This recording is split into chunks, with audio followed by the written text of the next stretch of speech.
My friend, Paul Bricknell, welcome. This is so much fun to get together and just talk. I know you, but I'm sure there's going to be some things that I discover about you today too. So I'm looking really forward to this. And Paul pastors a church called Rivertown, and it's a relatively new church. I'm sure I'll tell you a little bit about that. But I kind of wanted to start off a little differently today, Paul, and just maybe talk about what were your influences early on? Because you've been a Christian for a long time. You've been in ministry, I think, as long as I have. Yeah, 20 years. You've been in a ministry a long time. And so I just was wondering where the influences came from for going into full-time ministry, and who kind of made a mark on you and said, Yeah, so I definitely have three men that made an influence, shaped me, gave me a vision, and helped to surface the kind of passions that were coming out. Yeah. So the first one was my buddy Joel. Joel was the guy who really helped me to get past the hurdle of that being a Christian was actually really fun. Oh. Okay, so I had this picture in my mind that if I gave my life to Christ, it was social suicide. And it was going to be a train It didn't wreck. turn out that way? Oh, it was the best thing in my entire life. The second person that helped me was Guy. Guy Watley was interning at Calvary Community Church. Yeah. He discipled me, and I had no idea what that was. Mean? What is discipleship? Right? I had no idea what you? that word was. But this man would just hang out, spend time, invite me to spend time with him. We'd work on my truck together. We'd go to the movies together. He'd answer my questions about God, the scriptures, the prayer, devotion. He's like, this is a devotion. I'm like, what do you do during devotion time? Really kind of helped me to develop a love for the word. Yeah. Okay. So Joel helped me develop a love for God. Guy helped me develop a love for the word. And then when I went to Multnomah Bible College, at Guy's influence, what I realized is that Joe was the resident director, and he really gave me a love for leading people. Oh. And it was one of those things where it just started to happen, and I kept finding myself in positions of leadership. And next thing I know, I'm doing full-time youth ministry, and so that's really how I got involved in full-time ministry. I was finishing my Master's of Divinity. Yeah. I've got 1 year left. I'm working full-time youth ministry, and during that year, there were 2 times after youth group where I was like, I think I'm ready for something different. No way. What am I thinking? Yeah. And then I'll condense this story, but I had 2 individuals, a pastor from Longview and a pastor from Puyallup, reach out to me within 3 days of each other about talking to them about planting a church. Wow. And I said, well, what? Because that was not in my radar. Yeah. And I didn't know really much about church planting. Yeah. So I said, so let's come talk. And we met, we had coffee, we talked a little bit. And then it just kind of opened up the ceiling of possibilities. And if you were to ask me that final year of youth ministry, what are you dreaming about? It was more about church planting. Yeah. More so than ever. Yeah. The thing that broke my heart, and the reason why I said yes, is because when I started to learn about how many churches are dying. Oh, really? This is what really broke my heart. Wow. And I was on my way to Puyallup for a church planting network meeting. And on the way, I was listening to a podcast about that there are 130 churches that close their doors every Sunday morning, that don't open again. That's nearly 7,000 churches that are closing their doors every year. And there was about 4,000 churches that get started every year. Right. And then you combine that with the population growth. So there's more people than ever before. That's really interesting. And there's less churches than ever before. Right. And so I'm like, God, I don't know how to plant a church. Yeah. And I kept listening through this podcast. I'm driving to Puyallup, and we get to the part of the podcast. It's just like, if you are faithful, you are available, and you're ready to learn. And I'm just like, here I am. And I'm in tears, pulling into the parking lot, ready to go to this church planning conference, and I'm a mess. And I walk in, and the guy's like, how you doing? I'm like, you don't understand how I'm doing. I'm like, I'm ready. Let's go. Yeah. So why do you think it is so hard for people to focus on things outside the church when it comes to spirituality? Because it just seems like we get kind of locked into that 2 hours a week, and once that's over, our spiritual bucket is filled. Now, when you say why do church leaders? Believers, no. Or believers Yeah, why do followers of Jesus find Because it so hard? that's what the church has made it about. Oh, come on. You We have can't be made so it hard on about the Sunday church. morning. We You have can't made be- it about coming to your Sunday morning experience. Yeah, yeah. That's exactly what we made it about. Yeah. And so as church leaders, we have cultivated that for your Christian to know if you're a good Christian because your church attendance. So how do we get out of that? How do we do it differently? Yeah, that is a $1 million question. How do we do it differently? I don't know. I'm learning how to do it differently. I don't think I have things. I don't have things figured out.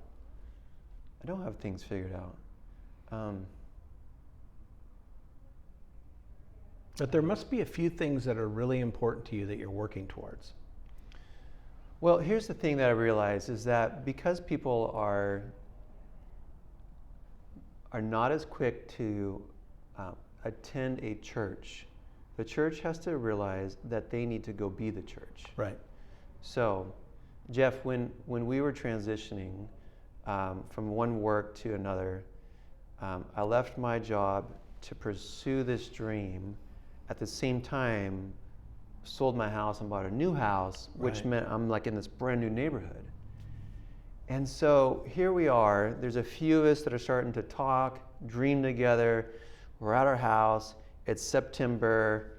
And you know what some churches like to do around August, September is to have a church potluck. Right. Well, let's be honest. There's just a few of us. We don't have a building to go to. Yeah. So I said, this is what I want you guys to do. I want you to go and go be the church in your neighborhood and go through a church potluck in your neighborhood. So you just take the same idea that we've been doing for such a long time and go do it in your neighborhood. And go rally some of the folks that you do know who are believers and say, let's do a neighborhood barbecue. Right. And invite the neighborhood, so it gives us a reason to get to know our neighbors instead of just wave to the white, tundra that drives by every day. You don't even know who this person is, but you just wave at them. And it gives you an opportunity to meet them and get to know them. There's no way they're going to come to church if you can't get them to come across the street. Right. Or you go across the street. You really inspired me. I remember when we Yeah. talked about this the first time a couple years ago, I went out and got a wrought iron table and chairs and set them out in my front yard. Yeah. And would Yeah. just go out there and sit and wait for people to come by, Yeah. innocent victims to walk down the sidewalk Yeah. and just Right. talk to them. And then when COVID started, our first online service was me sitting in my front yard doing the sermon. Oh, wow. And so in the middle of it, my neighbor comes out from across the street and he's like, "Hey, Jeff, how you doing?" And I'm like, "I'm kind of like recording right now." Yeah. And so, But you make yourself available. Yeah. One of the things that's happened to the church is that Christians, they look at their home as their private, secure Right. bunker, and no one comes in. Very few people invite people over anymore. Right. And so if we can make it easier by being present in your front yard. So we've moved our picnic table from the backyard to the front yard. I love that. Right? We try to be present in the front yard and play in the front yard so that when people walk by, I can say hi to them and I can introduce myself to them. And I can start to get to know my neighbors easier because I made myself more available. Right. Yeah. And so that's what we just been trying to do is just make ourselves more available by being outside a little bit more and in the front yard versus being in the backyard where nobody sees us. I can picture gospel community is if the goal is for the gospel to be shared in a tangible way, people need to first trust you. If you want to win your neighborhood to Christ, Yeah. they need to trust you. Yeah. But how do they trust you? Not with just a nice wave from when they drive by, but they got to have some reason to know you. Mm-hmm. And so it starts with the wave, and it starts with maybe inviting them to a neighborhood barbecue, and then it goes on from there. And then those are the relationships that begin to happen.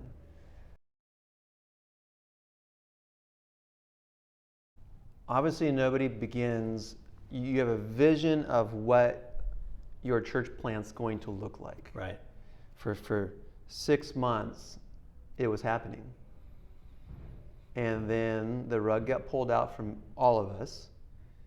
And like many of us, we lost all momentum. The momentum we had was with folks who were either unchurched or burned out because of church. Right. Burned by the church. And they started to come because they had this relationship with us. And they started to participate in a life group or a Sunday morning church experience. So when those things got pulled out from every one of us, we lost a ton of relational momentum. Yeah. And that has been really, really difficult to recover from. So you started Rivertown 6 months before the pandemic started? Yeah. Great timing. Yeah. Good job. Just what everybody thought. It's what you want to do, right? Gosh, I didn't realize that was the timing behind it. Yeah, that would tend to put a damper on your momentum. Yeah. So whatever momentum we had and base and core we had, whether it be with the core team and or folks who were saying, you know what, I want to prioritize my life differently. Yeah. There's something going on here. It's really special. And then now he can't. I mean, it was just, everything was frozen. And you have to be honest, I did not know how to lead during that time. Right. I'm not sure any of us knew how to lead during that time. No, we didn't. There were so many things I thought I should be doing, so many things I wish I could be doing, and then I was reminded I can't do those things. And I'm pretty sure I got depressed. Yeah. You know, by November, I was struggling. I knew like at least 8 weeks into it, I was a mess. Right. And many of us were a mess. So, you know, and then, so we lost the building that we were meeting in, which was, you know, that was fine because we weren't meeting in buildings. Mm-hmm. We got, you know, a couple months later, KCA invited us. They opened up their doors for us to use a space, which was a huge blessing. Yeah. But then I was quickly reminded about how we still are in this moment. And it was still depressing. Right. So whatever momentum we had, it was gone. And now we just have a small core of people we're all hanging on. I mean, that's kind of what it felt like. Yeah. We're all hanging on here. So attendance of 5 to 10 people coming on a Sunday morning. Yeah. Versus like 80 to 90. Yeah. I mean, it was. That will take very, the wind out of anybody's sails. Yeah. I looking back on it, I really think that I think I got through it pretty well. Although I was the whole mask, no mask, vaccine, no vaccine, that whole thing threw me for a loop because I hate division within the church. It just makes me kind of crazy. Yeah. But the thing that kept me going was my relationship with other pastors, because we would sit around at coffee and talk about this stuff all the time. Yeah. And so I was continually processing my feelings with people that did what I did. And I think that was a huge part of getting through this for me. I mean, we're not through it yet.